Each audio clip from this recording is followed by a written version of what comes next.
Assalamualaikum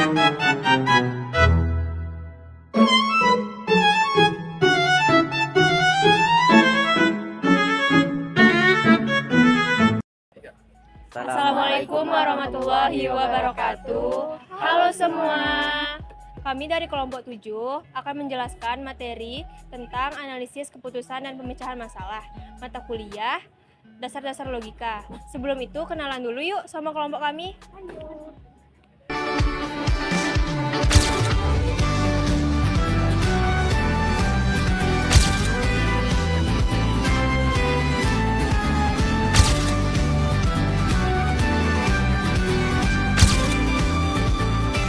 Saya akan menjelaskan analisis keputusan dan pemecahan masalah. Apa sih analisis keputusan dan pemecahan masalah itu?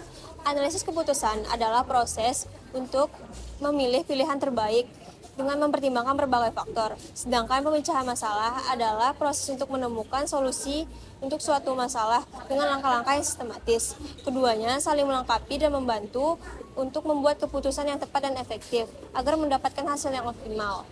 Adalah langkah-langkah analisis keputusan.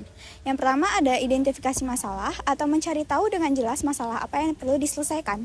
Ada 4 poin penting dalam identifikasi masalah. Yang pertama adalah situasi saat ini, yang kedua itu ada situasi yang diinginkan, yang ketiga itu adalah gap analisis atau kesenjangan antara situasi saat ini dan situasi yang diinginkan. Lalu ada urgensi level atau kemendesakan suatu keputusan itu bisa diselesaikan selesaikan secara langsung atau bisa ditunda terlebih dahulu. Kedua, kumpulkan data dan informasi. Data dapat berupa data kuantitatif seperti angka, statistik, metrik, lalu ada data kualitatif seperti pengalaman, opini, lalu ada data historis seperti tren-tren pada masa lalu ada data eksternal. Cara pengumpulan data ini dapat berupa melalui survei atau kuesioner, lalu ada wawancara mendalam, observasi langsung, analisis dokumen, dan riset informasi melalui internet atau penelitian orang lain. Yang ketiga itu adalah cari berbagai pilihan solusi. Syarat-syarat solusi yang baik itu adalah dapat dilaksanakan, relevan dengan masalah, lalu memiliki cara yang berbeda. Solusi memiliki pilihan cara yang berbeda. Lalu cara mencari solusi ini bisa melalui brainstorming atau diskusi, brainwriting atau menulis terlebih dahulu dan dikumpulkan. Yang ketiga itu ada nominal group technique atau diskusi dengan aturan-aturan tertentu, lalu ada mind mapping. Yang keempat itu bandingkan semua pilihan. Apa aja yang harus dibandingkan? Yang pertama adalah efektif, kedua adalah efisien, ketiga bisa atau tidaknya dilakukan, keempat itu adalah risiko, yang kelima itu adalah biaya, dan keenam itu adalah berapa lama dia bisa diselesaikan. Yang kelima adalah pilih solusi yang terbaik. Apa saja yang harus dipertimbangkan? Yang pertama itu adalah apakah dia sesuai dengan tujuan utama. Yang kedua, apakah ada sumber daya seperti orang, uang, waktu. Yang ketiga, apakah seberapa besar resiko yang bisa diterima. Lalu berapa lama dia bisa dapat diselesaikan. Yang keenam ada implementasi. Apa aja yang harus dilaksanakan? Yang pertama ada planning. Apa yang harus dikerjakan dan siapa yang mengerjakan. Yang kedua itu ada research allocation atau sumber daya seperti orang, uang, dan peralatan. Yang ketiga adalah communication atau beritahu siapa saja yang terlibat. Yang terakhir itu adalah training. Lalu yang ketujuh itu adalah evaluasi hasil. Cara mengukur keberhasilan itu ada 5. Yang pertama key performance indicator. Yang kedua itu adalah return on investment. Yang ketiga itu adalah customer satisfaction. Yang keempat adalah employee engagement. Yang terakhir adalah market share. Dalam pengambilan keputusan, baik di bidang bisnis, manajemen, atau kebijakan publik, kita sering dihadapkan dengan situasi yang penuh ketidakpastian, alternatif yang beragam, dan konsekuensi yang tidak selalu jelas. Maka dari itu, untuk mengambil keputusan yang lebih rasional, sistematis, dan dapat dipertanggungjawabkan, kita dapat menggunakan alat analisis keputusan. Berikut beberapa alat analisis keputusan. Yang pertama ada decision tree atau pohon keputusan, yaitu diagram pohon yang menggambarkan alternatif keputusan dan hasilnya. Kemudian keunggulan dari decision tree ini yaitu visualisasinya yang jelas, bisa memakai probabilitas, mudah dipahami, dan bisa digunakan untuk keputusan yang bertahap. Yang kedua ada cost benefit analysis atau CBA, yaitu teknik evaluasi yang membandingkan total biaya dengan total manfaat dari suatu keputusan. Kemudian tahapan dari CBA ini yang pertama ada identifikasi biaya dan manfaat baik secara langsung maupun tidak langsung. Yang kedua, kuantifikasi biaya dan manfaat menjadi bentuk nilai moneter. Yang ketiga, diskonto nilai masa depan menjadi nilai sekarang atau present value.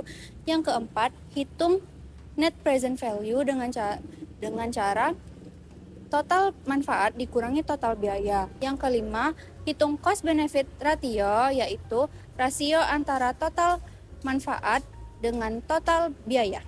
Yang ketiga ada SWOT analisis, yaitu kerangka analisis strategis yang mengevaluasi 4 dimensi utama.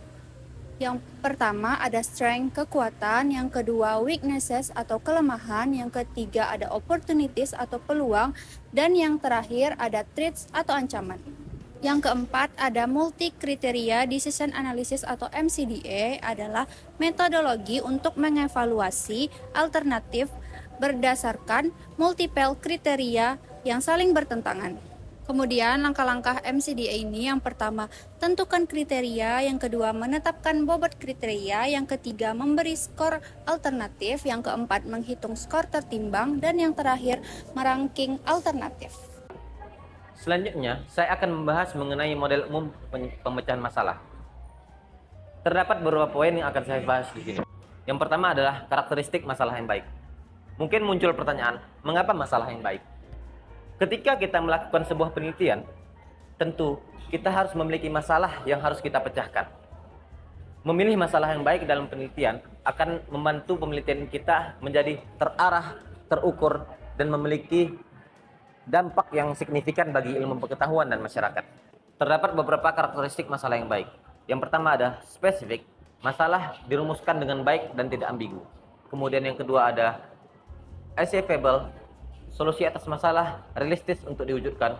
Kemudian ada measurable, masalah dapat diukur dengan indikator tertentu.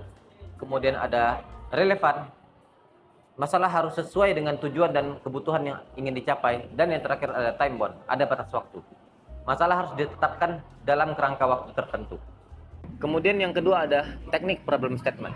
Teknik problem statement merupakan teknik untuk mengidentifikasi dan mendeskripsikan masalah dengan jelas, memberikan konteks serta menjelaskan penyebab dan akar masalah tersebut. Kemudian yang ketiga dan yang terakhir adalah dimensi analisis masalah. Dimensi analisis masalah adalah aspek atau sudut pandang berbeda yang digunakan untuk menguraikan dan memahami suatu masalah secara menyeluruh. Yang pertama ada scope, ruang lingkup masalah tersebut. Kemudian ada severity, tingkat keparahan masalah tersebut. Kemudian ada frekuensi, seberapa sering masalah tersebut muncul. Kemudian ada impact atau dampak akibat dari masalah tersebut. Dan yang terakhir ada trends, perkembangan masalah dari waktu ke waktu. Selanjutnya teknik pemecahan masalah. Teknik yang pertama adalah 5W1H. Teknik ini kita dapat menjawab 6 pertanyaan dasar. Apa masalahnya, siapa yang bersangkutan, kapan terjadi, di mana terjadi, mengapa terjadi, dan bagaimana bisa terjadi. Teknik yang kedua adalah root cause analysis. Teknik ini lebih berfokus pada akar masalah dan bukan menyalahkan individu. Teknik yang ketiga adalah fishbone diagram atau diagram tulang ikan. Diagram ini membantu kita untuk melihat kemungkinan penyebab dari masalah. Ada 5 kategori utama: man, mesin, material, method, dan environment. Dengan dibaginya ke dalam kategori ini, kita bisa brainstorming dan dapat menemukan penyebab yang paling berpengaruh. Teknik yang keempat adalah map mapping. Dengan peta pikiran, kita bisa memvisualisasikan masalah lebih jelas, lebih mudah diingat, dan bisa mengembangkan ide-ide baru. Selain teknik tadi, logika juga sangat penting dalam mengambil keputusan. Ada 3 jenis penalaran. Pertama, deduktif, dari umum ke khusus; induktif, dari data ke kesimpulan umum; aduktif, mencari penjelasan yang paling masuk akal. Dengan memahami beberapa teknik penyelesaian masalah, kita bisa mengambil solusi dengan efektif dan dapat mengambil keputusan dengan tepat, bukan hanya sekedar menebak-nebak.